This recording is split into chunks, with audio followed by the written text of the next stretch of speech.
এলাকার সহজ সরল ছেলে হিসেবে পরিচিত আমি।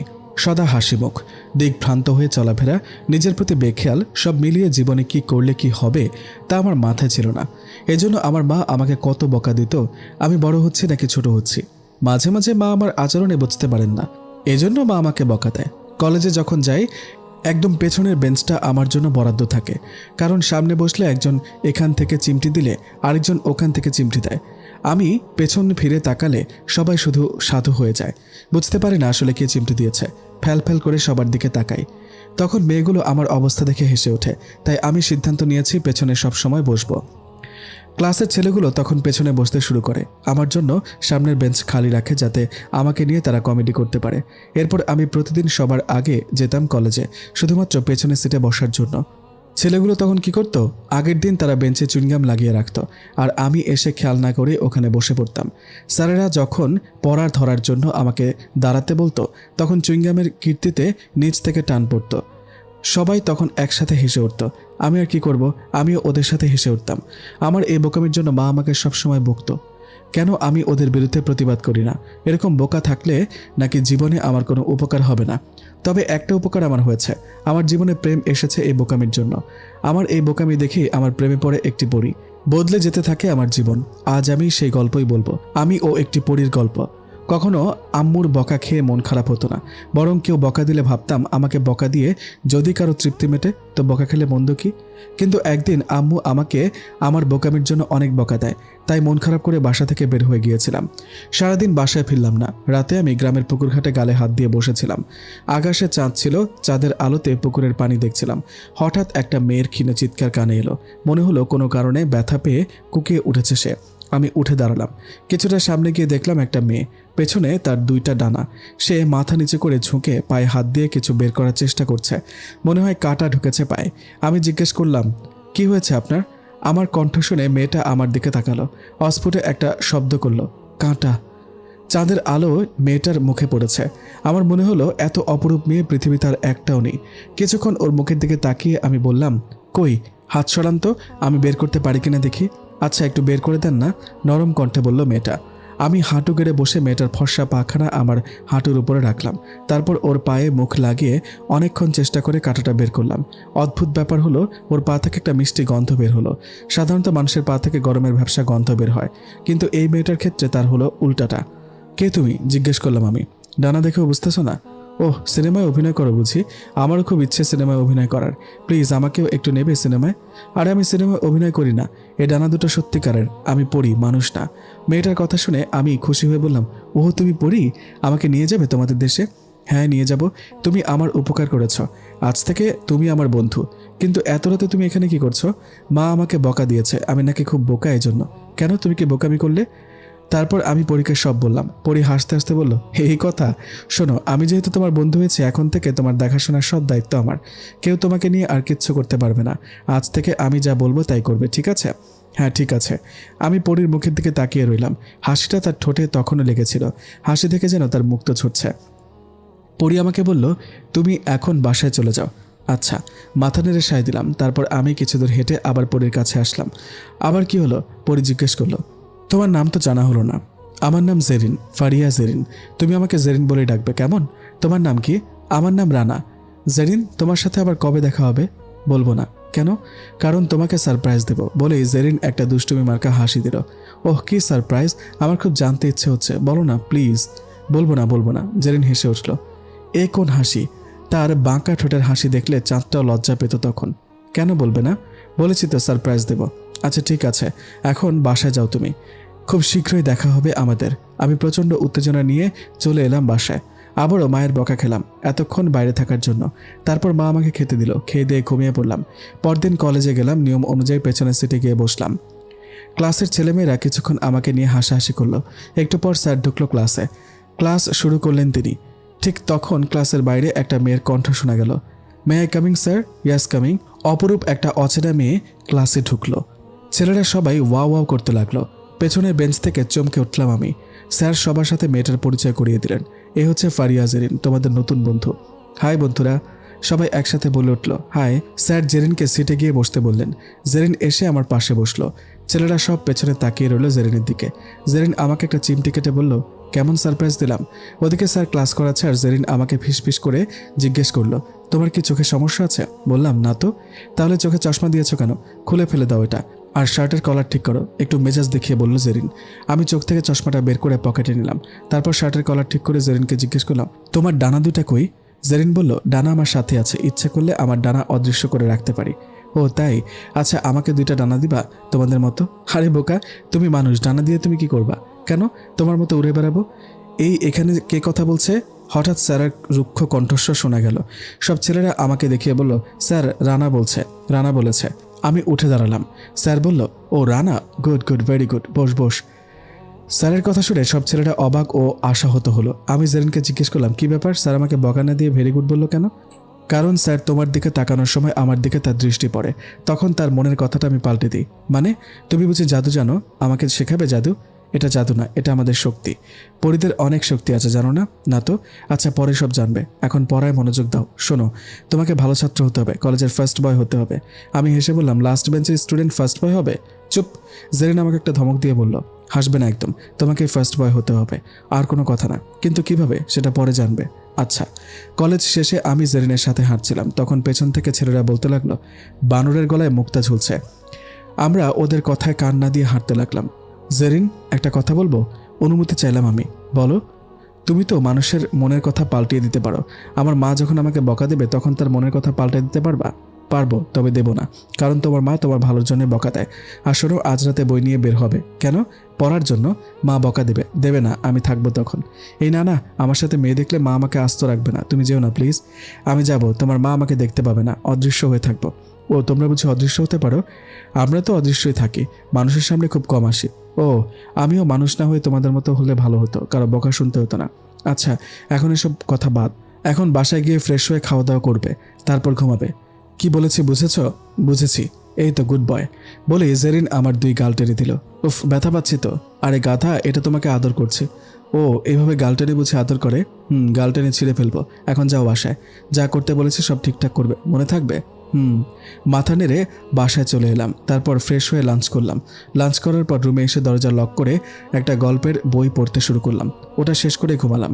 কতক্ষণ ঘুমিয়েছি জানি না, হঠাৎ অনুভব করলাম কেউ আমাকে কান ধরে টেনে তুলছে। ধরপর করে উঠে বসলাম বেডের ওপর। ভাবলাম মা, কিন্তু জেরিনকে দেখে অবাক হলাম। তুমি তুমি কি করে এলে? অবাক হয়ে জিজ্ঞেস করলাম। জেরিন রাগ দেখিয়ে বলল, তার আগে বলো এতক্ষণ কিসের ঘুম? সন্ধ্যা পেরিয়ে গেছে, খেয়াল আছে? ওহ, আমি তো কিছুক্ষণ ঘুমিয়েছি মাত্র, একটা গল্পের বই পড়ে ঘুমাতে ঘুমাতে দেরি হয়ে গেছে। জেরিন আমার কানে জোরে টান দিয়ে বলল, তোমাকে আমি গল্পের বই পড়তে বলেছিলাম, এখন যাও বাথরুমে গিয়ে মুখ ধুয়ে আসো, তারপর বই নিয়ে আমার সাথে বের হবে। আচ্ছা। বাথরুমে গিয়ে ফ্রেশ হলাম, তারপর বই নিয়ে বের হতে যাব, তখন মা পড়ে গেল সামনে। সর্বনাশ, মা দেখে ফেলেছে আমার সাথে একটা মেয়ে। কোথায় যাচ্ছিস? জিজ্ঞেস করলো মা। এই তো মা, বাইরে বের হচ্ছে একটু পড়ার জন্য। আচ্ছা যা। আশ্চর্য, মা কত সহজে রাজি হয়ে গেল, আর আমার সাথে জেরিনকে দেখেও কিছু বললো না। কথাটা জেরিনকে জিজ্ঞেস করতে জেরিন বলল, তোমার মা আমাকে দেখতে পায়নি, আমরা যাকে দেখা দেবো ইচ্ছে করি শুধুমাত্র তারাই আমাদের দেখতে পায়। কথা বলতে বলতে আমরা ওই দিনের পুকুর পাড়ে চলে এলাম। তারপর জেরিনের পেছনে 2টা ডানা মেলে গেল। জেরিন বলল, ওঠো আমার পিঠে। ওহ, আমার ভয় করে। উঠবে নাকি কান ধরে তুলবো?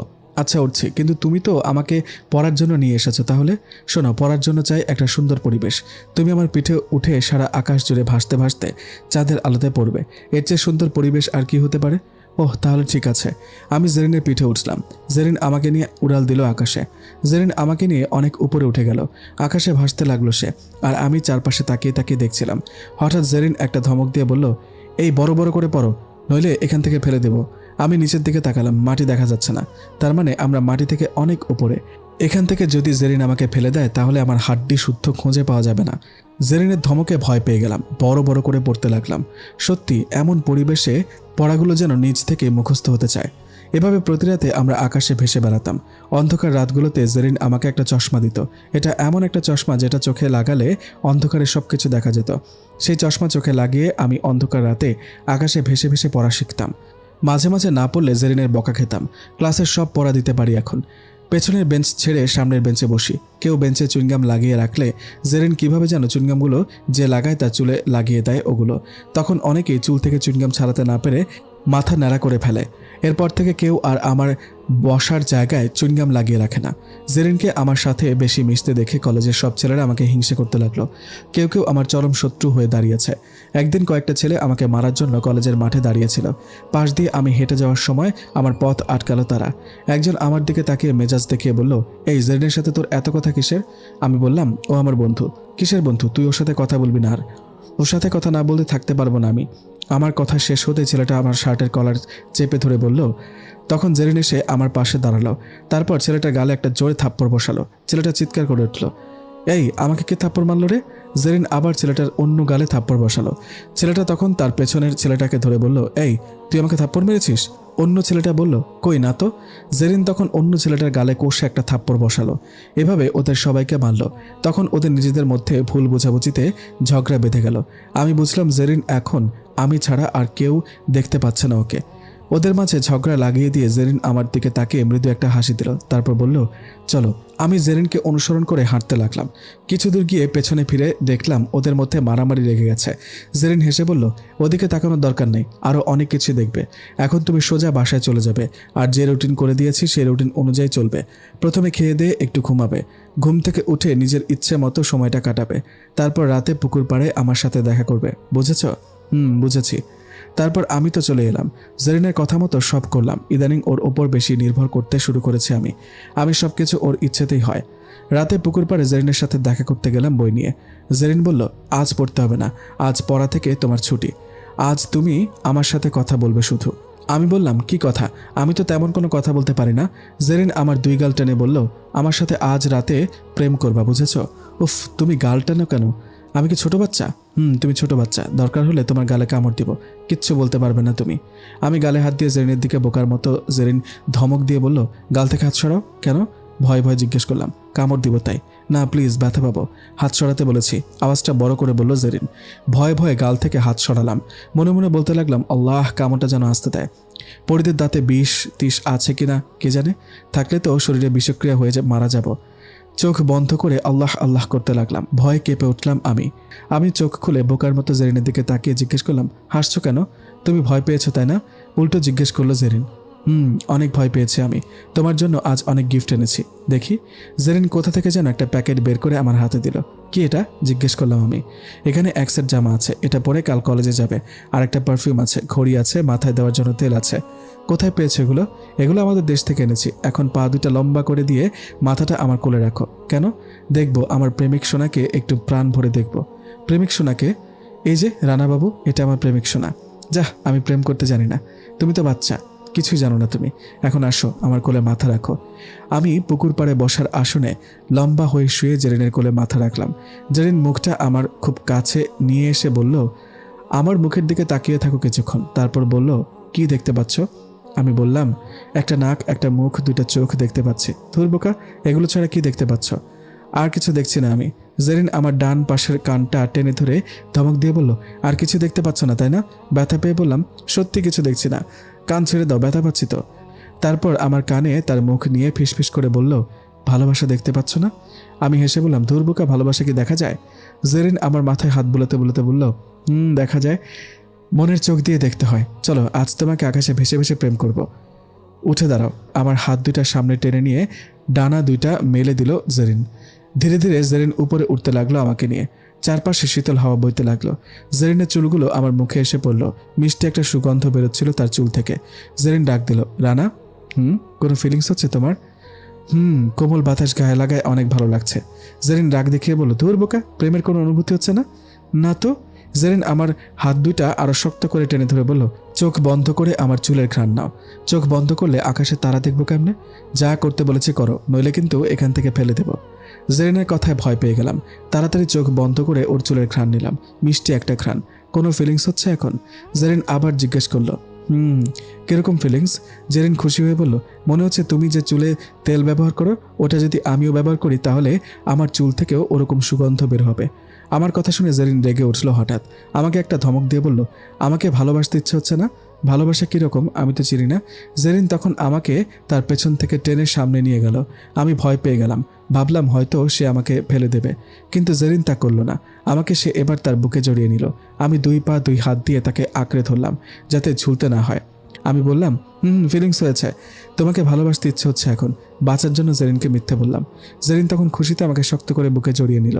অনেকক্ষণ আমাকে বুকে জড়িয়ে নিয়ে আকাশে ভেসে বেড়ালো জেরিন। তারপর মাটিতে নেমে আসলো। আমি বাসায় চলে আসলাম। খেয়ে দিয়ে ঘুমাতে যাব, দেখি জেরিন আগে থেকে আমার বেডে শুয়ে আছে। দরজা লক করে আসো, আমাকে দেখে বলল জেরিন। আমি দরজা লক করে এসে বিছানায় বসলাম। তারপর জেরিনকে জিজ্ঞেস করলাম, তুমি এখানে কেন? আজ আমার প্রেমিক সোনাকে জড়িয়ে ধরে ঘুমাবো বলে এসেছি। আমি আর কিছুই বললাম না। ওর কথার বিরুদ্ধে গেলে হয় কান টানা দেবে আর না হয় গালে কামড় দেবে। তাই বাধ্য হয়ে জেরিনের পাশে গিয়ে শুয়ে পড়লাম। আমি তোমার চুলে হাত বুলিয়ে দেব, দেখবে তুমি একটু পরেই ঘুমিয়ে পড়েছ বলে আর অপেক্ষা করলো না জেরিন। আমার মাথায় হাত বুলাতে শুরু করলো। সত্যি তার হাতে যেন জাদু আছে। অল্প কিছুক্ষণের মধ্যেই আমি ঘুমিয়ে পড়লাম। গভীর রাতে আমার ঘুম ভেঙে যায়। দেখলাম জেরিন আমার বুকে ঘুমিয়ে আছে। তাকে আমার বুক থেকে নামিয়ে বেডে শুয়ে দিলাম। তার মুখের দিকে নজর গেল আমার। ঘুমন্ত জেরিনের রূপ অনেক বেড়ে গেল। মাথার একপাশের চুলগুলো তার মুখে এসে পড়ায় অপূর্ব লাগছিল তাকে। পরদিন জেরিনের দেয়া জামা প্যান্ট পরলাম, হাতে ঘড়ি আর চুলে তেল দিলাম। জেরিন আমার জামার বোতাম লাগিয়ে দিয়ে মাথার চুলগুলো ঠিক করে দিল। তারপর পারফিউম লাগিয়ে দিল জামাতে। দুষ্টামি করে আমার মুখেও মেরে দিল সে পারফিউম। তারপর হেসে উঠল। হাসলে তাকে অনেক বেশি সুন্দর লাগে। আমি মুখটা মুছে বোকার মতো ওর দিকে তাকালাম। জেরিন আমার চারপাশে একবার ঘুরে দেখল। তারপর বলল, হ্যাঁ ঠিক আছে এখন। এত স্মার্ট একটা ছেলে এতদিন কিনা বান্দরের মতো থাকতো। এবার চলো, কলেজে দেরি হয়ে যাচ্ছে। বাসা থেকে বের হওয়ার সময় আমার পরিবারের সবাই হা করে তাকিয়ে থাকলো আমার দিকে। আমি জিজ্ঞেস করলাম, কী ব্যাপার, এভাবে হা করে তাকিয়ে আছো কেন সবাই আমার দিকে? আমার এক ভাবি মুখে হাত দিয়ে অবাক হয়ে বলল, হায় হায়, এটা আমাদের রানা সাহেব নি? কেন, নতুন দেখছো নাকি আমাকে? আমাদের দেরি হয়ে যাচ্ছে, আমি যাই। দাঁড়াও। ভাবি আমার পথ আটকালো। তারপর আমাকে ভালো করে দেখে নিয়ে বলল, এবার থেকে তোমার ভাইকে ছেড়ে তোমার সাথে প্রেম করতে হবে দেখছি। পরিবারের সবার সামনে ভাবি এই কথা বলে আমি লজ্জা পেয়ে নিচু হয়ে রইলাম। জেরিন আমার পাশে ছিল, তাকে কেউ দেখতে পাচ্ছে না। সে আমার কানে কানে বলল, নতুন প্রেমে পড়েছ, বলো ওদের। আমি কিছু না বলে জেরিনকে নিয়ে বের হয়ে আসলাম। কলেজের গেট দিয়ে ঢোকার সময় দেখলাম আমার ক্লাসমেটরা সবাই কলেজের মাঠে বসে আড্ডা দিচ্ছে। জেরিন আমার হাত শক্ত করে ধরলো। তারপর আমাকে নিয়ে ওদের দিকে হাঁটতে লাগলো। আমাদেরকে দেখে সব ছেলেমেয়েরা আমাদের দিকে তাকিয়ে থাকলো, বিশেষ করে আমার দিকে। তারা প্রথমে আমাকে চিনতেই পারলো না, ওদের কাছে যাওয়ার পর চিনতে পারলো। সবাই অবাক হয়ে বলল, এটা তো আমাদের রানা বাবু। সূর্য আজ কোন দিক দিয়ে উঠেছে রে? আমি বললাম, আজ থেকে আমাকে প্রতিদিনই এরকম দেখবে। বলে আর অপেক্ষা করলাম না, জেরিনকে সাথে নিয়ে ক্লাসের দিকে গেলাম। জেরিনের সাথে সাথে থাকতে থাকতে কিছুটা সাহস হয়েছে আমার। ওদের মুখের ওপর কথা বলতে পারি এখন। পেছনে একবার ফিরে দেখলাম কয়েকটা ছেলে রাগে ফুঁসতেছে, পারলে যেন আমাকে এখনই কাবাব বানিয়ে খাবে এরকম অবস্থা। ক্লাসে যখন স্যার ক্লাস করাচ্ছিল তখন দেখলাম ক্লাসের ব্যাড রেকর্ড করা ছেলেটা কাগজে কিছু একটা লিখে জেরিনকে দিল। আমি উঠে দাঁড়িয়ে স্যারকে বললাম, স্যার, রকি জেরিনকে প্রেমপত্র দিচ্ছে। স্যার তখন দাঁড় করালেন রকিকে। অনেকক্ষণ বকা দিয়ে রকিকে ক্লাস থেকে বের করে দিলেন। কিন্তু এটার প্রতিশোধ যে রকি নিবেই বুঝতে পারিনি তখন। ক্লাস শেষে আমি আর জেরিন হাতে হাত ধরে যাচ্ছিলাম। রকি তখন ওত পেতে ছিল আরও কয়েকটা গুন্ডা টাইপের ছেলেকে নিয়ে। আমাদেরকে দেখে তারা আমাদের পথ আটকালো। তারপর আমাকে কয়েকটা ঘুষি মেরে মাটিতে ফেলে দিল ওরা। জেরিনকে টানতে টানতে কোথায় যেন নিয়ে যাচ্ছিল। জেরিন চিৎকার করে উঠল, রানা বাঁচাও, রানা বাঁচাও আমাকে। শুনে আমি আশ্চর্য হলাম, যে পরীদের এত শক্তি সেই পরী কিনা আমাকে বলছে তাকে বাঁচানোর জন্য। আমার মতো একটা নির্বোধকে। বিস্ময়ের ঘোর কাটতে না কাটতেই জেরিন আবার চিৎকার দিয়ে উঠল, রানা ওঠো, ওদেরকে মারো। আরে ও বলে কি, আমি ওদের মারবো? আমি? সে নিজেই তো চাইলে ওদেরকে মেরে শেষ করে দিতে পারে, আমাকে বলছে কেন? জেরিনের কথা শুনে রকি ও তার দলবল হাসতে লাগলো। রকি জেরিনকে টানতে টানতে একটা গাড়িতে তুলল। জেরিন হঠাৎ অসাড় হয়ে গেল, সম্ভবত বেহুশ হয়ে গেছে সে। নড়াচড়া নাই তার। রকি গাড়ি ছেড়ে দিল। হঠাৎ আমি উঠে দাঁড়ালাম। কোথা থেকে এত সাহস পেলাম জানি না। দৌড়াতে লাগলাম গাড়ির পিছু পিছু। নিজের শক্তি দেখে নিজেই অবাক হতে লাগলাম। গাড়িগুলো চলন্ত অবস্থায় এক গাড়ি থেকে আরেক গাড়িতে লাফ দিচ্ছি আর নিজেকে নিজে প্রশ্ন করছি, কি হচ্ছে এসব? হঠাৎ দেখলাম জেরিন ডানা মেলে আমার পাশে উঠছে। সে আমাকে উড়িয়ে নিয়ে যাচ্ছে। আমি জিজ্ঞেস করলাম, জেরিন তুমি? হ্যাঁ, যাও, আমাকে বাঁচাও। তুমি তো এখানে না, আমি ওখানে বলে জেরিন একটা হাসি দিয়ে আমার গাল টেনে দিল। উফ, তুমি এখানেও গাল টানবে নাকি? টানবো, যাও আমার হিরো, তোমার নায়িকাকে বাঁচাও বলে অদৃশ্য হয়ে গেল জেরিন। আমি জোরে একটা লাফ দিলাম, যেন হাওয়ার ওপর দৌড়াতে দৌড়াতে রকের গাড়ির ওপর এসে পড়লাম। আমি জানি এতে আমার কোনো কৃতিত্ব নেই, যা করার সব করছে জেরিন, তাই নিজের শক্তি দেখে এতটা খুশি হলাম না। গাড়ির ওপর জোরে শব্দ শুনে গাড়ি থামালো রকি। তারপর তার দলবল নিয়ে বের হলো। গাড়ির ওপর আমাকে দেখে অবাক হলো তারা। একজন আরেকজনের মুখ চাওয়াচাই করছে। আমি গাড়ির দিকে তাকালাম, দেখলাম সেখানে জেরিন বসে আমার দিকে গালে হাত দিয়ে তাকিয়ে আছে আর মুচকে মুচকে হাসছে। আমি তার কাছে গিয়ে বললাম, এই তুমি আমাকে নিয়ে এসব কি করছো? আমার খুব ভয় লাগছে এখন। জেরিন আমার গাল টেনে দিয়ে বলল, যাও, ওদের মারো এখন। উফ, এটা সুন্দর করে বলা যায় না, গাল টেনে বলতে হয়। বাকিরা আর দেরি করলো না। বিস্ময় কাটিয়ে মারতে এলো আমাকে। ওদের দিকে না তাকিয়ে আমি বুঝতে পারলাম ওরা আক্রমণ করছে। জানি এটাও হয়তো জেরিনের কারণে। আমি হাত পা চালিয়ে রকিদের মারতে লাগলাম সিনেমার নায়করা যেভাবে গুন্ডাদের মারে। অনেক মার খাওয়ার পর রকি উঠে দাঁড়িয়ে সিনেমার গুন্ডার মতো করে বলল, তোকে আমি দেখে নেব। ওর কথা শুনে আমি ভয় পেয়ে গেলাম। ওরা চলে যাওয়ার পর আমি জেরিনকে বললাম, দিলা তো আমার জীবনটাকে নষ্ট করে, এখন আমার কি হবে? ওরা যদি আমাকে একা পায় তাহলে শেষ করে ফেলবে। ভয় পাচ্ছ কেন? আমি তো আছি সারাক্ষণ তোমার সাথে। তো তুমি কেন ওদের মারোনি? আমাকে দিয়ে কেন মারলে? আরে বোকা, আমি মারলে ওরা বুঝে যেত যে আমি মানুষ না, তাই তোমাকে দিয়ে মারালাম। জেরিনের হাত ধরে বাসায় ফিরছি।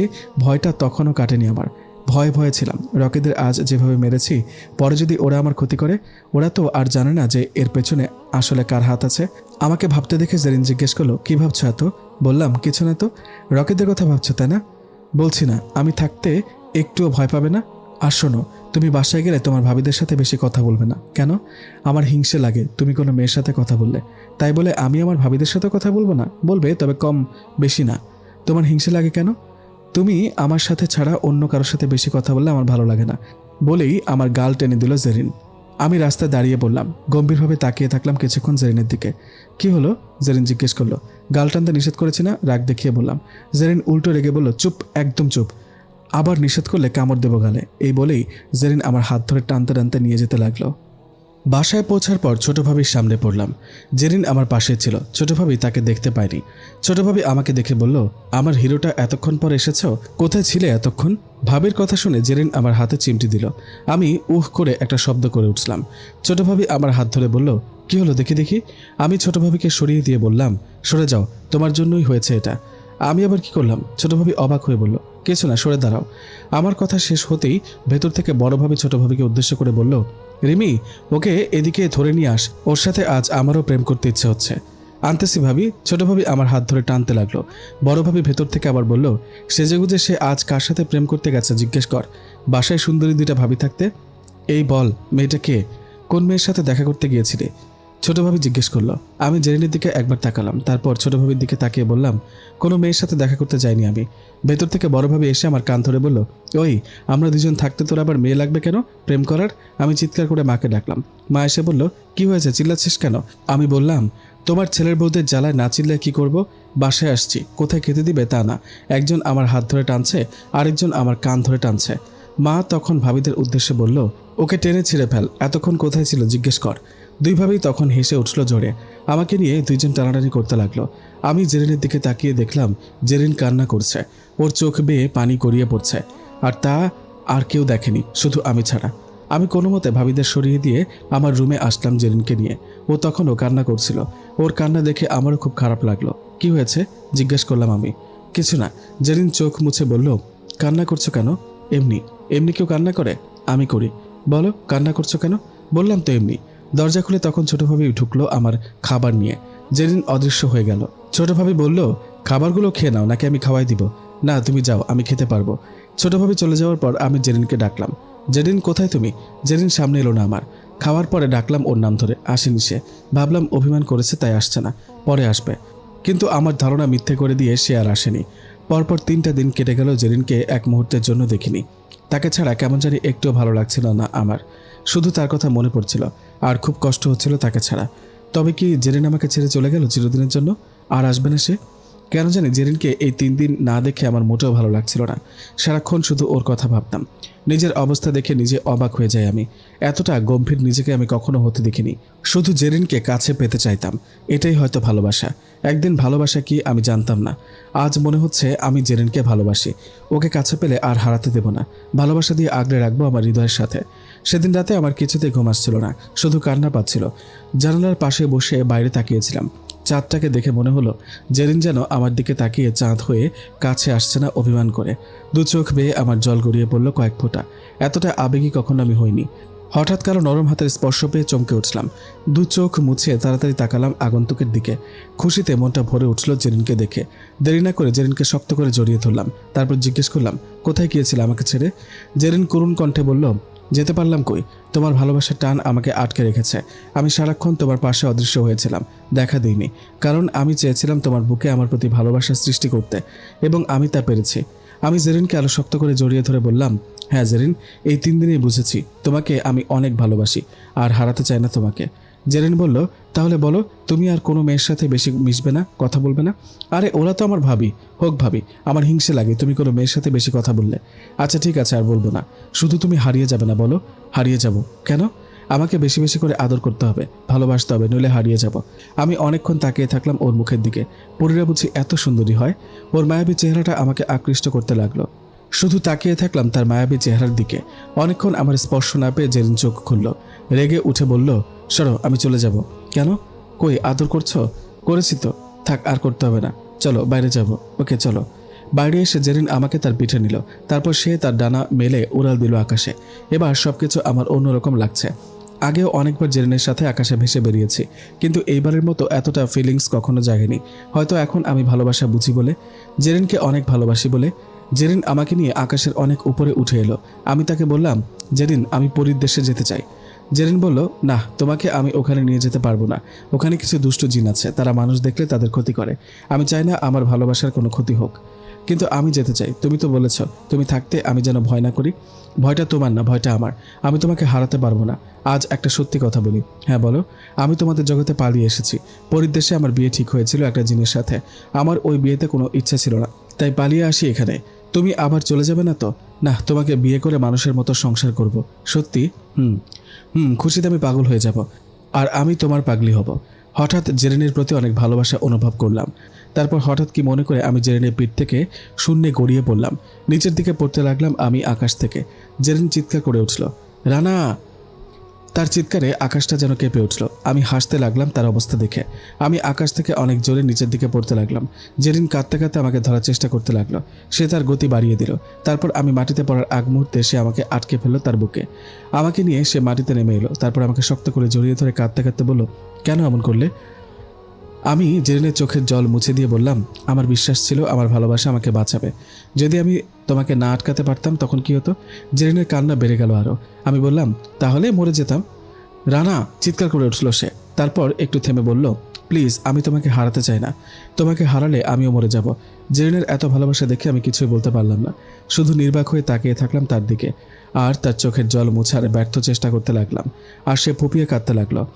জেরিনকে কোনো মতে শান্ত করে বাসায় ফিরলাম। বাসার সবাই অঘরে ঘুমাচ্ছে, আর আমি জেরিনকে নিয়ে জানালার পাশে বসে আকাশের চাঁদ দেখছি। একটু পর জেরিন আমাকে বেডে শুয়ে দিল। আমি তোমার মাথায় হাত বুলিয়ে দিচ্ছি, তুমি ঘুমাও। আমি মাথা কাত করে সায় দিলাম। এরপর সে আমার মাথায় হাত বুলিয়ে দিতে লাগলো। হাতে যেন তার জাদু আছে। একটু পর আমি ঘুমিয়ে পড়লাম। পরদিন কলেজে গেলাম ভয়ে ভয়ে, রকি যদি আবার আক্রমণ করে বসে। জেরিন আমাকে অভয় দিল। কলেজে এসে দেখলাম রকি বা তাদের দলের কেউ আসেনি, হয়তো হাসপাতালে চিকিৎসা নিচ্ছে। কম মার তো খায়নি। ক্লাসে এসে আজ সবকিছু অন্যরকম লাগছে। সবাই নিচ থেকে আমার সাথে কথা বলতে চায়, মেয়েগুলোও নিচ থেকে আমার সাথে বন্ধুত্ব করতে চায়। সবার এই পরিবর্তনে আমি অবাক হয়ে গেলাম। এতদিন এদের সবার কাছে আমি ছিলাম ঠাট্টার বস্তু, আমাকে নিয়ে এরা মজা করত। আজ হঠাৎ এমন কি হলো, এরা সবাই আমার সাথে বন্ধুত্ব করতে চায়। ক্লাসের ঢঙ্গি মেয়ে খ্যাত তন্নি ঈশা এগিয়ে এলো আমার দিকে। ডান হাতটা আমার দিকে বাড়িয়ে দিয়ে বলল, হাই হিরো, কেমন আছো? আমি অবাক হয়ে তার সাথে হ্যান্ডশেক করে বললাম, ভালো আছি। আজ হঠাৎ আমার সাথে এভাবে কথা বলছো যে তোমরা? ঈশা বলল, কারণ আছে বস, কাল তুমি যে অ্যাকশনটা দেখাইলে না, আমরা তোমার ফ্যান হয়ে গেছি। মানে? অবাকের মাত্রা বেড়ে গেল আমার। ঈশা একটু হেসে বলল, মানে তুমি কাল রকিদের রামধুলাই করেছিলে, তাই না? তখন আমি আমার গাড়িতে ছিলাম। গাড়ি থেকে তোমার অ্যাকশন সিনটা ভিডিও করে এদের সবাইকে দেখিয়েছি আমি। সবাই তো তোমার ভক্ত হয়ে গেল দেখে। এতদিন তোমার এই রূপটা কোথায় ছিল বস? এতক্ষণে আমি বুঝতে পারলাম এরা সবাই আমার সাথে ভাব মিলাতে চায় কেন। ঈশার কথা জবাবে বললাম, ওসব কিছু না। রকি তার দলবল নিয়ে জেরিনকে তুলে নিয়ে যাচ্ছিল, তাই একটু প্রতিদান দিলাম। ওহ গ্রেট, আমি তো পুরো মুগ্ধ হয়ে গিয়েছিলাম তোমার ফাইট দেখে। তাই? আমি কি তোমার বেস্ট ফ্রেন্ড হতে পারি? ঈশার কথা শুনে জেরিনের কথা মনে পড়লো। এর সাথে কথা বললে জেরিন রেগে যাবে। জেরিনের কথা মনে পড়তে খেয়াল হলো জেরিন আমার পাশে নেই। এতক্ষণ তো আমার সাথে ছিল, এখন কোথায় গেল? নিশ্চয়ই রাগ করেছে আমি মেয়েদের সাথে কথা বলেছি তাই। তাকে খোঁজার জন্য ক্লাসের বাইরে যাচ্ছিলাম, তখন পেছন থেকে ঈশা বলল, কি হলো, কিছু না বলে চলে যাচ্ছ যে? আমি না থেমে বললাম, না, তোমার সাথে আমি কথাও বলতে চাই না। বাইরে এসে জেরিনকে খুঁজতে লাগলাম। খুঁজতে খুঁজতে জেরিনকে পেয়ে গেলাম। সে কলেজ থেকে চলে যাচ্ছিল। আমি দৌড়ে গিয়ে তাকে আটকালাম। দেখলাম তার চোখে কিছুটা জল জমে আছে। আমি তা মুছে দিয়ে বললাম, জেরিন, এই সামান্য বিষয়ে তুমি এত রিয়েক্ট করছো কেন? জেরিন কেঁদে কেঁদে বলল, এটা সামান্য বিষয়? মেয়েগুলো তোমাকে যেভাবে ঘিরে ধরেছে, কোথায় ছিল এতদিন তারা? কোথায় ছিল এতদিন তাদের বন্ধুত্ব? আজ কেন ওরা বন্ধুত্ব করতে চায়? আমি জেরিনকে কোনো মতে থামিয়ে বললাম, জেরিন, আমি জানি এরা সুসময়ের বন্ধু, এরা কেউ প্রকৃত বন্ধু না, তাই এদের মুখের ওপর বলে দিয়েছি আমি এদের সাথে বন্ধুত্ব করব না। এখন ক্লাসে চলো। আজ ক্লাস করতে হবে না, চলো ফিরে যাই, ভালো লাগছে না। শুনেছি ফাইনাল পরীক্ষার নোটিশ দিয়েছে আজ। আমি পড়েছি নোটিশটা, তোমাকে আর পড়তে হবে না। এখন বাসায় চলো, বাসায় বসে বসে পড়বা। আচ্ছা, বাসায় চলে এলাম। কয়েকদিন পর আমাদের ফাইনাল পরীক্ষা শুরু হবে, তাই ভালো করে পড়তে হবে। জেরিন চাই আমি সবার চেয়ে যেন ভালো রেজাল্ট করি, তাই সে সারাক্ষণ আমার পাশে বসে আমাকে পড়তে উৎসাহ করে। সে পাশে থাকলে সব পড়া আমার সহজ মনে হয়।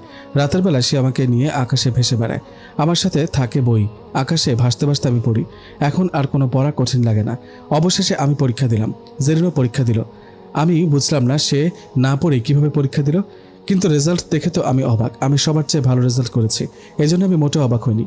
আমার পরের অবস্থানে আছে জেরিন, এটা দেখে আমার অবাক লাগলো। পড়ি বলে সে কি না পড়েই ভালো রেজাল্ট করবে, নাকি এটাও তার কোনো শক্তি? এটা জেরিনকে জিজ্ঞেস করতে সে বলল, আমি চাইলে তোমাকেও পড়তে না দিয়ে রেজাল্ট ভালো করতে পারতাম, কিন্তু এতে তোমার মেধা বিকশিত হতো না, তাই তোমাকে ভালো করে পড়তে বলেছিলাম। আজ তুমি ভালো রেজাল্ট করেছো, বলো তুমি আমার কাছে কি চাও? আমি যা চাই তাই দেবে তো? দেব। আমি জেরিনের 2 বাহু আমার 2 হাত দিয়ে ধরে বললাম, আমি পরীর দেশে যেতে চাই। আমার কথা শুনে জেরিন অনেকক্ষণ আমার দিকে তাকিয়ে থাকলো, কোনো কথা বলতে পারল না সে। অনেকক্ষণ পর সে বলল, বেশ, নিয়ে যাব পরীর দেশে, আজ রাতেই নিয়ে যাব। সেদিন রাতে আমি রেডি হয়েছিলাম পরীর দেশে যাওয়ার জন্য। অনেকক্ষণ অপেক্ষা করে থাকলাম জেরিনের জন্য, জেরিন আসছে না। তারপর গভীর রাতে জেরিন আসে আমার কাছে। চেহারা দেখে বোঝা গেল এতক্ষণ সে কান্না করেছে। তাকে জিজ্ঞেস করলাম, আসতে তো দেরি হলো কেন? এতক্ষণ আল্লাহর কাছে প্রার্থনা করছিলাম তোমার যেন কিছু না হয়, আমার জীবনের বিনিময় হলেও যেন তোমায় আমি রক্ষা করতে পারি। তাড়াতাড়ি আসো, এক্ষুনি আমাদের রওনা দিতে হবে। আমি জেরিনের পিঠে উঠলাম। জেরিন ডানা মেলে দিয়ে ধীরে ধীরে উপরে উঠতে লাগলো আমাকে নিয়ে। অনেকক্ষণ কোনো কথা হয়নি আমাদের মাঝে। অনেকক্ষণ পর আমি মুখ খুললাম, কি ব্যাপার জেরিন, কোনো কথা বলছো না যে? না, এমনি। শক্ত করে ধরো আমাকে। মন খারাপ তোমার? না। তাহলে চুপ কেন? এমনি। হঠাৎ আমার হাতের উপর জেরিনের অশ্রু পড়ল। চমকে উঠে জিজ্ঞেস করলাম, জেরিন তুমি কান্না করছো? জেরিন তখন আমাকে তার পিঠ থেকে টেনে নিয়ে বুকে আঁকড়ে ধরল, তারপর ফুপিয়ে কান্না করতে লাগলো অনেকক্ষণ। আমাকে জড়িয়ে ধরে কান্নার পর জেরিন বলল, আমি তোমাকে হারাতে পারবো না, প্লিজ ফিরে চলো। জেরিনের চোখের দিকে তাকালাম আমি। অঝোর ধারায় জল গড়াতে লাগলো তার চোখ বেয়ে। চাঁদের আলোতে তার চোখের অশ্রুগুলো ঝলমল করে উঠল, আর তার অশ্রুর কাছে আমি হেরে গেলাম। বললাম, ফিরে চলো জেরিন, পরীর দেশে যাওয়ার চেয়ে তোমার প্রতি ফোঁটা চোখের জল আমার কাছে অনেক দামি। পরীর দেশে যাওয়ার শখ মিটেছে আমার। আমি দুঃখিত তোমাকে এতক্ষণ কাঁদানোর জন্য। জেরিন হঠাৎ খুশিতে জোরে হেসে উঠল, তারপর আকাশ ফাটিয়ে চিৎকার করে বলল, আই লাভ ইউ রানা, তোমাকে অনেক ভালোবাসি। তার চিৎকারটা কোনো প্রতিধ্বনি না তুলেই মিলিয়ে গেল আকাশে। তারপর সে আমাকে নিয়ে নিচে নেমে আসলো। পুকুর পাড়ে এসে বসলাম দুজনই। জেরিন আমাকে তার কোলে মাথা রেখে শুইতে বলল, আমি তাই করলাম। তারপর সে তার ডান হাতটা গালে দিয়ে কনুইটা আমার বুকের ওপর রেখে মুগ্ধ দৃষ্টিতে তাকিয়ে থাকলো আমার দিকে। আমি তার নাকটা আলতো করে টেনে দিয়ে বললাম, এই পাগলি, এত ভালোবাসো কেন আমাকে? প্রেমে পড়েছি বলে? ওরে আমার হবু বর, এ তো রোমান্টিক হয়ে গেছে অনেক, তাই? জেরিন আমার গালটা টেনে দিয়ে বলল, এই ছেলে আমাকে বিয়ে করবে? জেরিনের কথা শুনে মনে হলো ও যেন আমার মনের কথাই বলছে। এতদিনে বুঝতে পেরেছে ও আমার অস্তিত্বের কতটা জুড়ে আছে। ওকে ছাড়া আমার জীবন অচল। যে আমার অগোছালো জীবন গুছিয়ে দিয়েছে, যে আমার অর্থহীন জীবনের মোড়টা বদলে দিয়েছে, তাকে ছাড়া জীবন আমার অসম্পূর্ণ। তাকে আমার জীবনসঙ্গী হিসেবে হোক না সে পরি, মানুষ নয়, তাতে কি? সেই তো বুঝে আমার ভালো মন্দ, আমার সব দুঃখ কষ্ট, সুখ দুঃখ। তাহলে তাকে বিয়ে না করে আমি কাকে বিয়ে করব? জেরিনের প্রশ্নের উত্তর না দিয়ে আমি উল্টো জিজ্ঞেস করলাম, এই জেরিন থাকবে তো আমার সাথে জীবনের প্রতিটা মুহূর্ত, নাকি ছেড়ে চলে যাবে? জেরিন তার মুখটা আমার মুখের খুব কাছে নিয়ে এসে বলল, হৃদয় সুতোর বাঁধনে বেঁধেছি তোমায়, যদি যত্ন নিতে পারো তবে কখনো ছিঁড়বে না এই সুতো, ছিঁড়বে না এই বাঁধন। জেরিনকে বুকের সাথে চেপে ধরে বললাম, চলো বিয়ে করে ফেলি। জেরিন হেসে বলল, এখন না পাগল, আগে সময় হোক তারপর। আচ্ছা তাই হবে। আমরা কি সারা রাত এভাবে এখানে কাটিয়ে দেব? না, সকাল হতে বেশি দেরি নেই, কেউ এসে আমাদের দেখে ফেলতে পারে। চলো ফিরে যাই। রুমে এসে জেরিন হাই তুলে বলল, বেডে শুয়ে পড়ো। জেরিনের কথা মেনে বেডে শুলাম। পরদিন কলেজে গেলাম দুজনে। যে মেয়েগুলো আমার সাথে ভাব জমাতে চায় তাদের থেকে আড়ালে থাকার চেষ্টা করলাম, কিন্তু ঢঙ্গি মেয়ে ইশারা চোখের আড়াল হতে পারলাম না। তাকে আমার দিকে আসতে দেখে একটু ভয় পেয়ে গেলাম, না জানি এখন জেরিনের প্রতিক্রিয়া কী হয়। আর চোখে তাকালাম জেরিনের দিকে। সে ইশারা করলো আমাকে যাতে ঈশার সাথে ভাব না মিলাই। ঈশা এসে আমার পাশে বসলো, তারপর জিজ্ঞেস করলো, কেমন আছো তোমরা দুজন? ভালো আছি, ভদ্রতা রক্ষা করে বললাম আমি। জেরিন তুমি কেমন আছো? জেরিনকে প্রশ্নটা করলো ঈশা। জেরিন মুখে একটা হাসি ফুটিয়ে বলল, হ্যাঁ ভালো আছে। ও, তোমাদের দুজনকে সবসময় একসাথে দেখি, তোমাদের সাথে কি আমিও থাকতে পারি? মানে আমরা তিনজন কি বেস্ট ফ্রেন্ড হতে পারি? কথাটি বলে ঈশা আমাদের দুইজনের দিকে তাকালো। আমি জেরিনের দিকে তাকালাম ও কি বলে দেখার জন্য। জেরিন বলল, না মানে হ্যাঁ, থাকতে পারো আমাদের সাথে। কথাটি বলে জেরিন আমার দিকে তাকালো। তার চেহারা দেখে বোঝা গেল সে কথাটি মন থেকে বলেনি। সে আমার ভাগ অন্য কাউকে দিতে চায় না, কিন্তু এভাবে একটা মেয়েকে সে ফিরিয়েও দিতে পারে না, তাই মনের বিপক্ষে কথাটি বলল সে। ঈশা খুশি হয়ে আমাদের দুইজনের সাথে হ্যান্ডশেক করলো, তারপর বলল, আজ আমি অনেক খুশি তোমাদের দলে আসতে পেরে। ঈশার কথা শুনে আমি কিছুটা অবাক হলাম। আমাদের সাথে বন্ধুত্ব করতে পেরে এই মেয়েটা খুশি, এটা বিশ্বাস করার মতো কথা। তবুও কিছু বললাম না। এরপর আমরা তিনজন একসাথে থাকতাম, হাসতাম, মজা করতাম, আড্ডা দিতাম। একটা সময় ঈশার মাঝে পরিবর্তন হতে থাকে। সে আমার গা ঘেঁষে বেশি থাকতে চাইতো। একদিন জেরিনের অলক্ষ্যে সে আমাকে ডেকে নিয়ে গেল আড়ালে। আমাকে সে প্রপোজ করলো সেদিন। ঈশা এরকমই কিছু একটা করবে আমি আগে থেকে ধারণা করেছিলাম, তাই ওর প্রপোজে আমি একটু অবাক হইনি। শুধু ভয় হচ্ছে জেরিন যদি জানতে পারে ঈশা আমাকে প্রপোজ করেছে তাহলে ও খুব কষ্ট পাবে। জেরিনকে কষ্ট দিতে আমি চাই না, তাই ঈশাকে বললাম, Isha, I am engaged with Zerin. আমার কথা শুনে ঈশা চিৎকার করে বলল, হু ইজ জেরিন? যার এতদিনেও কোনো পরিচয় জানা যায়নি তাকেই তুমি ভালোবাসো? ড্যাম ইট রানা, তুমি জানো আমি অনেক বড় ফ্যামিলির মেয়ে, তার উপর কম সুন্দরী নই। কলেজের প্রায় সব ছেলে আমার সাথে লাইন মারতে চায়, but I don't care them. আজ প্রথম কোনো ছেলেকে আমি প্রপোজ করলাম, তাই আমি চাই তুমি আমাকে অ্যাকসেপ্ট করো। এটা সম্ভব না ঈশা, আই লাভ জেরিন। উফ, জেরিন জেরিন জেরিন, গর্জে উঠল ঈশা। তারপর আমার শার্টের কলার ধরে বলল, ওই জেরিনের মধ্যে কি আছে বল, যা আমার মধ্যে নেই? আমি শার্টের কলারটা ছাড়িয়ে বললাম, জেরিনের বুকে আছে প্রকৃত ভালোবাসা, যা তোমার মধ্যে নেই। যখন তোমরা সবাই আমাকে নিয়ে ঠাট্টা বিদ্রুপ করতে, তখন জেরিনই একমাত্র আমার দিকে বন্ধুত্বের হাত বাড়িয়ে দিয়েছিল। আমার অগোছালো জীবনটা গুছিয়ে দিয়েছে সে। ওহ কাম অন ম্যান, আবার সে পুরনো কথা। বর্তমান নিয়ে কথা বলো রানা। বর্তমানে আমি তোমাকে ভালোবাসি এবং আমি তোমাকে চাই। কোনো বংশ পরিচয়হীন মেয়ে তোমাকে পাবে না। ঈশার মুখে জেরিনকে নিয়ে এমন কথা আমার সহ্য হলো না, তাই ঠাস করে একটা চর বসায় দিলাম ঈশার গালে। ঈশা গালে হাত রেখে রাগে ফুঁসতে লাগলো। আমি বললাম, দেখো ঈশা, জেরিনকে নিয়ে কোনো বাজে কথা বলবে না। ঈশা আবারও আমার শার্টের কলার ধরে বলল, আমিও দেখে নেব জেরিন কি করে তোমাকে আমার কাছ থেকে কেড়ে নেয়। কথাটি বলে ঈশা চলে গেল। আমি নিজেকে নিজে বললাম, রানা সাবধান, এই মেয়ে থেকে নিরাপদ দূরত্ব বজায় রাখতে হবে।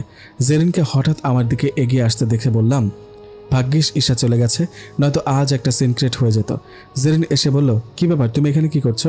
আমি আমতা আমতা করে বললাম, না মানে কিছু না। তুমি কি কিছু লুকাচ্ছ? কি লুকাবো? পরীরা তো সব জানে, কি আর লুকাবো তোমার কাছ থেকে? পরীরা অন্তর্যামী নয় যে সব জানবে। বলো কি লুকাচ্ছ?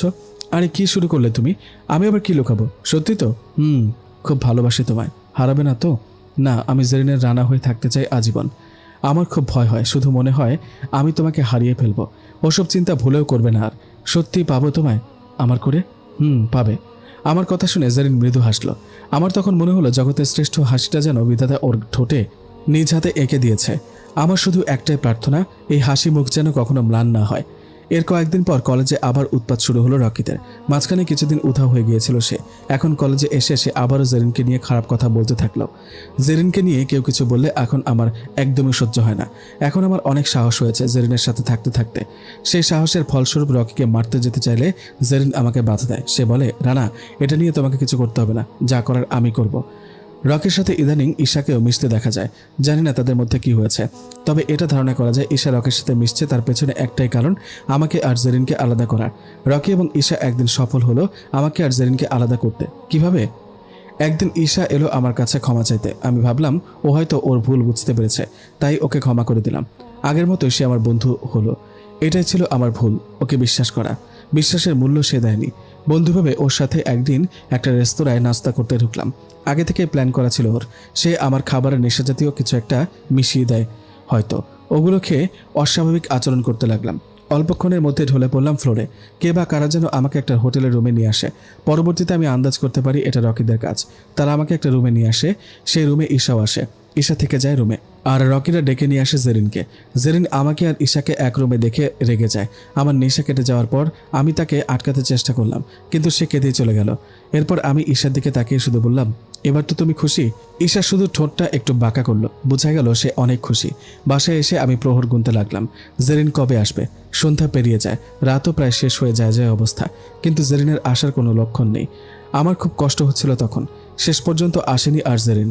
সেই রাতটা ছিল অনেক কষ্টের একটা রাত। সকালে দরজায় কে যেন অনেকবার টোকা দিতে লাগলো। নিশ্চয়ই জেরিন নয়, কারণ ও টোকা দিয়ে আসে না। দরজা খুলতে ইচ্ছে হলো না, কিন্তু দরজায় টোকার শব্দ বাড়তে দেখে দরজা খুললাম। বড়ভাবে তাড়াহুড়ো করে ঢুকলো আমার রুমে। তারপর চাপা কণ্ঠে জিজ্ঞেস করলো, কিরে তুই কি করেছিস? তোকে খুঁজতে পুলিশ আসলো কেন বাসায়? হোয়াট? পুলিশ এসেছে আমার কাছে? কই দেখি। যাওয়ার জন্য উঠে দাঁড়ালাম, তখন আমার মা এসে বাধা দিল আমাকে। কেঁদে কেঁদে বলল, তুই কি করেছিস বাবা? ওদের সামনে যাস না, ওরা তোকে ধরে নিয়ে যাবে। আমি মাকে কাঁদতে নিষেধ করে বললাম, মা সরো তো, আমি কিছুই করিনি। পুলিশ আমাকে ধরতে আসবে কেন? চলো দেখে আসি। বলেই পা বাড়ালাম। পেছনে মায়ের কান্না বেড়ে গেল। আমি পুলিশের সামনে গিয়ে জিজ্ঞেস করলাম, আপনারা কেন এসেছেন? একজন পুলিশ অফিসার আমাকে বললেন, আমরা রকিদের হত্যা তদন্ত করতে এসেছি। কথাটি শুনে চমকে উঠে বললাম, হোয়াট? রকিদের হত্যা মানে? অফিসারটি আমার দিকে তাকিয়ে বললেন, মিস্টার রানা, আজ পুলিশ 5টা লাশ উদ্ধার করেছে, সবাই আপনার ক্লাসমেট। তাদের মধ্যে রকি একজন। হোয়াট? কে হত্যা করলো ওকে? সেটা জানতেই তো আপনার কাছে এসেছি। দেখুন, আমি এসবের কিছুই জানি না। মিস্টার রানা, আমাদের কাছে কিছু লুকাবেন না, যা জানুন বলে ফেলুন।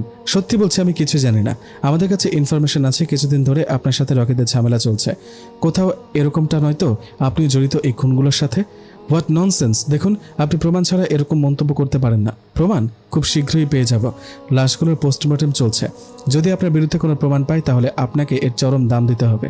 পুলিশগুলো চলে গেল। আমার মা আর ভাবিরা এসে আমাকে জড়িয়ে ধরে কাঁদতে লাগলো। মায়ের শুধু একটি কথাই, বাবা সত্যি করে বল, তুই কিছু করিসনি তো? আমি ওদেরকে সরিয়ে দিয়ে বললাম, উফ, কতবার বলবো আমি কিচ্ছু করিনি। কথাটি বলে রুমে চলে এলাম। জানালার পাশে বসে ভাবতে লাগলাম, কে মেরেছে রকিদের? জেরিন নয় তো? যদি খুনগুলো জেরিন করে থাকে তাহলে শুধু পুলিশ কেন? সব বাহিনীর লোক এলেও জেরিনকে কিছুই করতে পারবে না। গতকাল থেকে জেরিনের কোনো খোঁজ নেই। হয়তো সে অভিমান করেই আসেনি। আমাকে অন্য কোনো মেয়ের সাথে একই বেডে দেখে তার রাগ হওয়াটাই স্বাভাবিক। ভুল হয়েছে আমার ঈশাকে বিশ্বাস করা। বন্ধুত্বের মর্যাদাও দিতে জানে না। এই ভুলটার কারণেই আজ মূল্য দিতে হচ্ছে জেরিনকে হারিয়ে। দুপুরে আবারও পুলিশ এলো আমার কাছে। জেরিনের ব্যাপারে জানতে চাইলো তারা। আমি জিজ্ঞেস করলাম, জেরিন কি করেছে? আগের পুলিশ অফিসারটা বলল, এই খুনগুলো জেরিন করেছে। কিসের উপর ভিত্তি করে আপনি এটা বলছেন? প্রমাণ চান? আসুন আমার সাথে। আমি পুলিশের সাথে চললাম। ওরা আমাকে একটা হাসপাতালে নিয়ে গেল। ওখানে রকিদের পোস্টমর্টেম করা হচ্ছে। বাইরে দাঁড়িয়ে আছে ঈশা সহ আমার অনেক ক্লাসমেট। পুলিশ অফিসারটি তাদেরকে দেখিয়ে বলল, এরা সবাই সাক্ষী দিচ্ছে কাল রকি এবং তার বন্ধুরা মিলে জেরিনকে ধরে নিয়ে গিয়েছিল। যেখানে নিয়ে গেছে ওখানে এদের সবার লাশ পাওয়া যায়, কিন্তু জেরিনের কোনো চিহ্ন পাওয়া যায়নি। তার মানে খুনগুলো জেরিন করেছে? অফিসার, আপনি বলুন, যারা একটা মেয়েকে জোর করে ধরে নিয়ে যেতে পারে তাদের এই পরিণতি ছাড়া আর কি হওয়া উচিত? কিন্তু ওদের খুন করে জেরিনও আইনের চোখে অপরাধী। এখন বলুন, জেরিন কোথায়? জেরিনকে আপনারা খুঁজে পাবেন না। দেখুন মিস্টার রানা, আপনি ওর খোঁজ জেনে থাকলে বলুন, নয়তো অপরাধীকে সহযোগিতা করার কারণে আপনি অপরাধী হবেন। আপনারা জেরিনের খোঁজ চান, তাই তো? হ্যাঁ। আমি আকাশের দিকে তাকালাম। আকাশের দিকে আঙুল ইশারা করে বললাম, ওইখানে যান, ওখানে গেলে জেরিনকে পাবেন। মিস্টার রানা, আপনি কি বলছেন বুঝতে পারছেন তো? প্লিজ আইনকে সহযোগিতা করুন, অপরাধীকে ধরিয়ে দিন। কি করে ধরিয়ে দেব? ও তো চলে গেছে আমাকে ছেড়ে। আমি নিজেও তো ওকে খুঁজছি। চিৎকার করে বললাম। পুলিশ অফিসারটা অবাক হয়ে জিজ্ঞেস করলো, চলে গেছে মানে? কোথায় চলে গেছে? ওই আকাশে। মিস্টার রানা, আপনি আবারও ঠাট্টা করছেন। জেরিনকে আমাদের হাতে তুলে দিন। ওর বিরুদ্ধে অ্যারেস্ট ওয়ারেন্ট আছে। কাকে অ্যারেস্ট করতে চান আপনারা?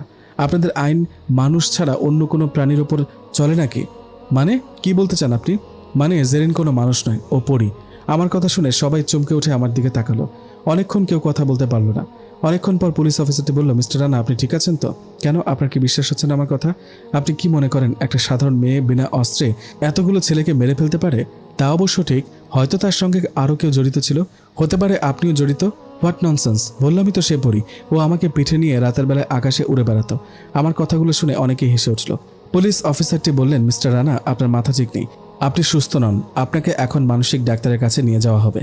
আপনার সুস্থ হওয়াটা এখন জরুরি, নয়তো আমরা জেরিনের খোঁজ পাবো না। আমি পাগল হইনি, আমি সত্যি বলছি। চিৎকার করে উঠলাম আমি। কিন্তু কেউ আমার কথা বিশ্বাস করেনি। আমাকে ধরে মানসিক ডাক্তারের কাছে নিয়ে যাওয়া হলো। মানসিক ডাক্তার আমাকে চেক আপ করে রিপোর্ট দিলেন, কোনো সমস্যা নেই আমার, সম্পূর্ণ স্বাভাবিক আমি। পুলিশ অফিসার তখন আমাকে আবারও জিজ্ঞাসাবাদ করতে নিয়ে গেলেন। তিনি আমাকে জিজ্ঞেস করলেন, জেরিন আমার সাথে কখন দেখা করতে আসে? আমি বললাম, জেরিন আমার সাথে সবসময় থাকতো, কিন্তু কাল থেকে সে আসেনি। জেরিন যদি আবার আসে তাহলে আমাদেরকে জানাবেন। শুধু শুধু ওকে পরী বলে আইনের হাত থেকে বাঁচাবার চেষ্টা করবেন না। পুলিশ অফিসার কিছুতেই বিশ্বাস করতে চাইল না জেরিন পরী। আমি বললাম, ঠিক আছে জনাব, যদি সত্যি সত্যি ওকে দেখেন তাহলে আপনিও বিশ্বাস করবেন সে আসলেই পরী। এখন কি আমি যেতে পারি? হ্যাঁ যান। বাসায় চলে এলাম আমি। কিছুই ভালো লাগছিল না আমার, শুধু জেরিনের চেহারাটা আমার চোখের সামনে ভাসত। আমাকে সে ভুল বুঝেছে। ভুলটা ভাঙানোর সুযোগটাও সে দিল না আমাকে, চলে গেল। সে কি আমি আসলেই ভালোবাসতো, নাকি সব ছলনা ছিল? কিন্তু ওর মাঝে তো কখনো ছলনা দেখিনি। তাহলে চলে গেল কেন? 1 দিন যায়, 2 দিন যায়, 3 দিন যায়, এভাবে অনেক দিন কেটে গেল। জেরিন ফিরে আসে না।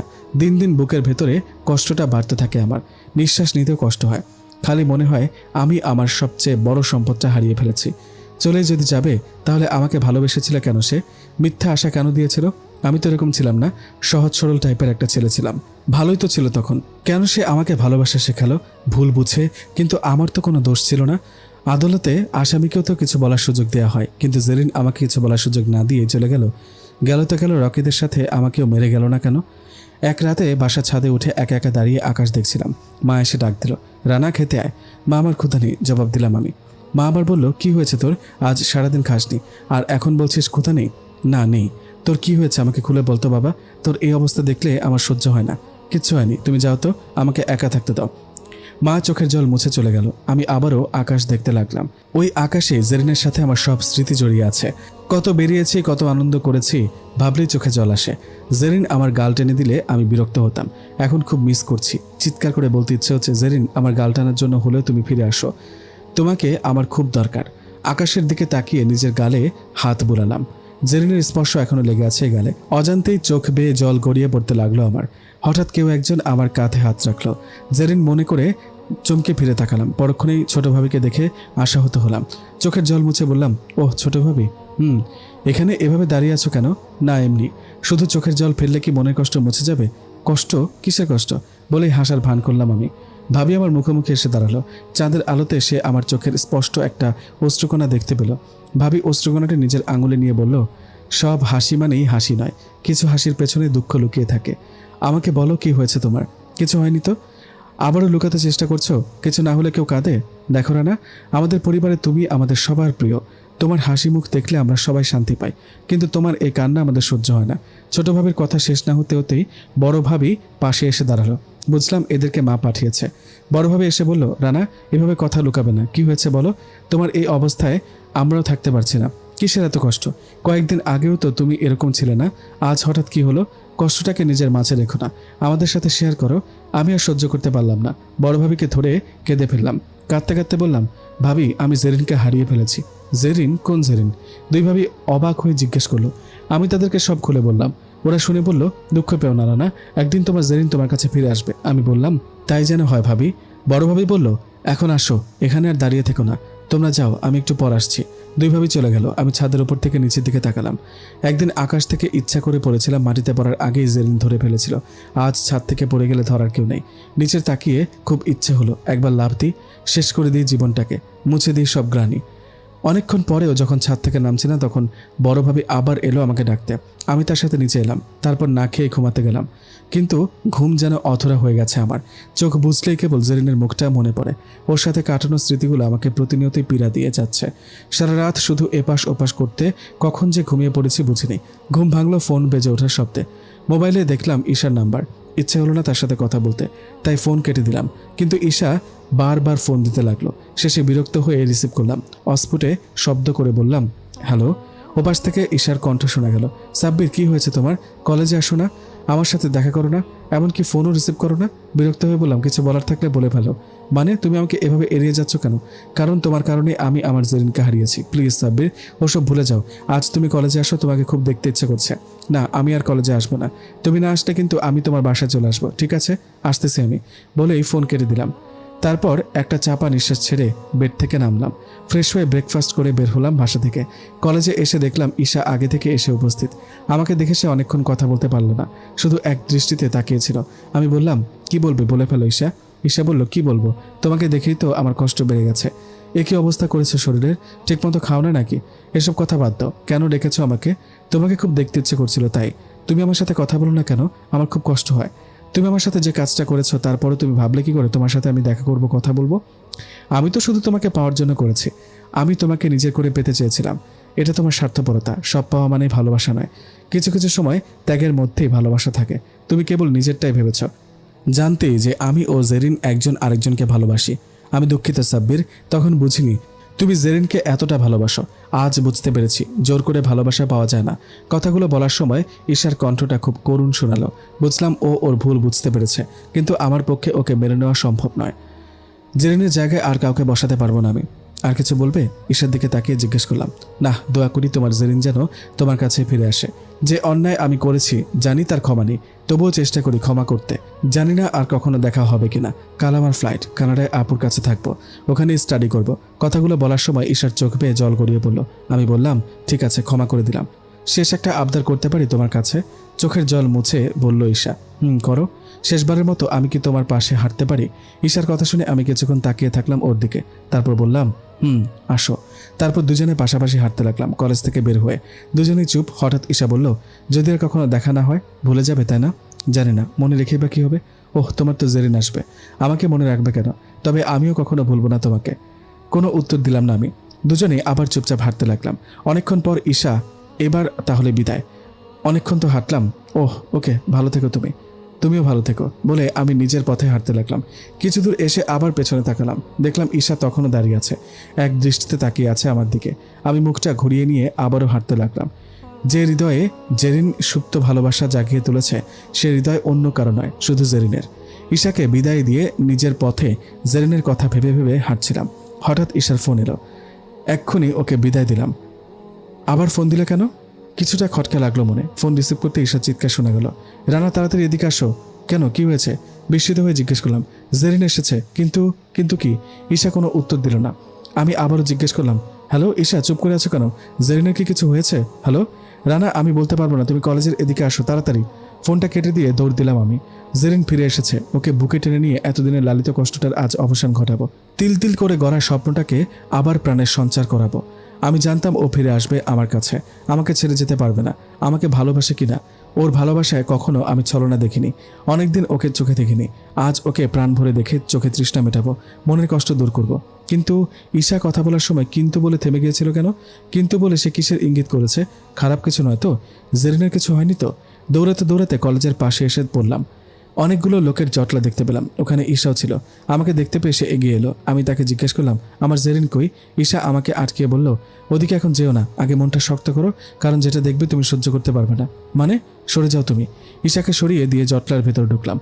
কিন্তু যেটা দেখলাম তা দেখার জন্য কখনো আমি প্রস্তুত ছিলাম না। এটা দেখার জন্য কি আমি এতদিন অপেক্ষা করেছিলাম? যে কষ্ট দূর করতে এসে একটু আগে ছুটে এসেছিলাম, সেই কষ্টটা ক্রমান্বয়ে বাড়তে লাগলো। বুকের ভেতর হাহাকারে ঝড় তুলল। মাটির ওপর উপুর হয়ে পড়েছিল জেরিনের রক্তাক্ত লাশ। ওর ডানা দুটো কাটা। ওকে এভাবে দেখে নিজেকে সামলাতে পারলাম না। হাঁটু গেড়ে বসে পড়লাম ওর লাশের পাশে। চোখ বেয়ে শ্রাবণ ধারায় জল পড়তে লাগলো আমার। মুখ দিয়ে কোনো শব্দ হচ্ছে না আমার, যেন বোবা কান্নায় পেয়েছে আমায়। সব ভাষা হারিয়ে ফেলেছি। জেরিনের লাশটা বুকের সাথে জড়িয়ে নিলাম। একটা কাগজ ছিল জেরিনের হাতে। মৃত্যুর আগ পর্যন্ত সে কাগজটা শক্ত করে ধরে রেখেছে। তার মৃত্যুর যে রহস্যটা জানা যায়নি তা হয়তো ওখানে লেখা আছে। আমি জেরিনের হাত থেকে কাগজটা নিলাম। তারপর লেখাগুলো পড়তে লাগলাম। ও লিখেছে, রানা, জানি না তুমি এই চিঠিটা পাবে কিনা, তবুও লিখতে বসেছি তোমার জন্য। তবে এটা জানি, তুমি এই চিঠিটা পাওয়ার পর আমাকে আর জীবিত দেখবে না। অনেক প্রশ্ন তোমার বুকে জমে আছে। আমি হঠাৎ চলে গিয়েছি কেন? তোমার সাথে দেখা করি না কেন? কোথায় হারিয়ে গিয়েছে আমি? এরকম অনেক প্রশ্ন।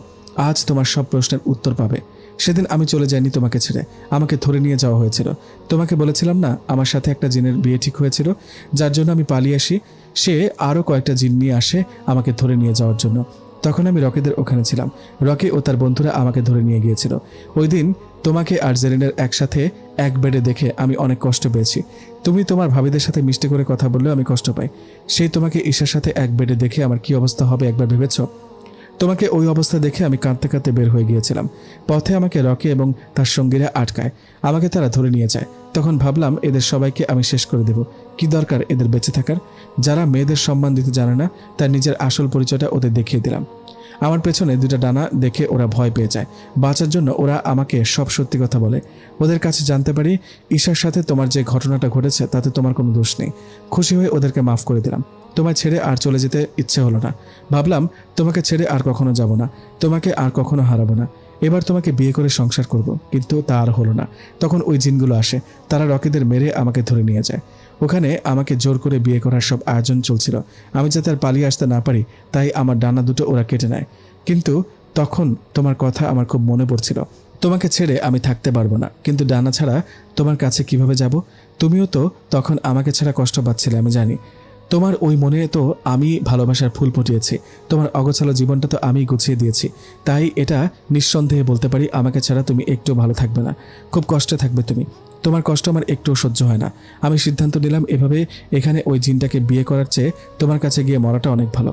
কিন্তু মরার আগে তোমাকে সব কিছু বলে যেতে চাই, তাই এই চিঠিটা লিখলাম। লেখা শেষ করে তোমার কাছে আসবো আমি, হয়তো জীবিত না, কারণ উড়ার জন্য আমার ডানা দুটো নেই। তাই আকাশ থেকে যখন তোমার কাছে যাওয়ার জন্য রওনা দেব, তখন মাটিতে কেবল আমার রক্তাক্ত দেহটাই থাকবে। আমাকে যদি তখন দেখতে পাও, আমার লাশটা তোমার বুকের সাথে জড়িয়ে নিও, যেন মরার পর হলেও তোমার বুকে একবার থাকতে পারি। জানি আমাকে ওই অবস্থায় দেখে তুমি মোটেও স্বাভাবিক থাকবে না। যদি তুমি আমাকে সত্যি ভালোবেসে থাকো, তাহলে আমাকে হারানোর ব্যথা ভোলার জন্য নিজের কোনো ক্ষতি করো না। আমি জানি ঈশা তোমাকে ভালোবাসে, পারলে ওর সাথে নতুন করে জীবন শুরু করো। ভালো থেকো তুমি। চিঠিটা পড়েই আমি অজ্ঞান হয়ে পড়ে গেলাম। যখন জ্ঞান ফিরল, তখন দেখলাম জেরিনের লাশ খাটিয়ায় তোলা হয়েছে। ওকে মানুষের মতো করে দাফন করা হবে। পরিস্থিতিকে মেনে নিয়ে চারজনের একজন হয়ে খাটিয়া তুলে নিলাম কাঁধে। তারপর জেরিনকে কাঁধে নিয়ে চললাম জানাজায়। চোখ দিয়ে তখনও আমার নীরবে অশ্রু ঝরছিল। জেরিনের দাফন শেষে ওর কবরের পাশে সারাটা দিন কাটিয়ে দিলাম। রাতটাও কেটে যাচ্ছে ওর কবরকে জড়িয়ে ধরে। হঠাৎ কেউ আমার কাঁধে হাত রাখলো। চমকে তাকালাম পেছনে, দেখলাম ঈশা দাঁড়িয়ে আছে। আমি হঠাৎ আবেগে ওকে জড়িয়ে ধরে কাঁদতে লাগলাম। ও আমাকে সান্ত্বনা দিয়ে বলল, চলো রানা, এখানে আর কতক্ষণ থাকবে? চলো বলেই আকাশের দিকে তাকালাম। চাঁদটা তখন নীরবে জ্যোৎস্না ছড়াচ্ছিল। ওখান থেকে যেন আমার জেরিন আমাকে হাতছানি দিয়ে বিদায় জানাচ্ছিল। ও বলছিল আমাকে সময় হলে বিয়ে করবে। সেই সময়টাই আর আসেনি। নিয়তি সবকিছু হঠাৎ বদলে দিল। ঈশার হাত ধরে চলে যাওয়ার জন্য পা বাড়ালাম সামনে। পেছনে পড়ে রইল জেরিনের কবরটা।